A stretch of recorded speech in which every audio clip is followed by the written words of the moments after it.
Perkenalkan, saya Suster Ani Brutarigan SCMN. Saya sebagai Kepala Sekolah SD Karya Budi. Dalam video ini, saya akan memperkenalkan profil SD Karya Budi Banda Aceh.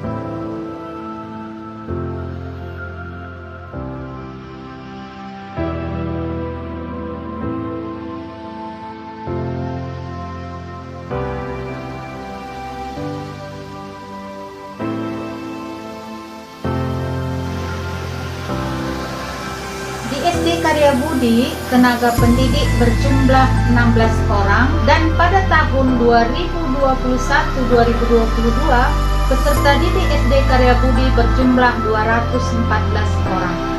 Berikut ini adalah fasilitas yang ada di SD Karya Budi.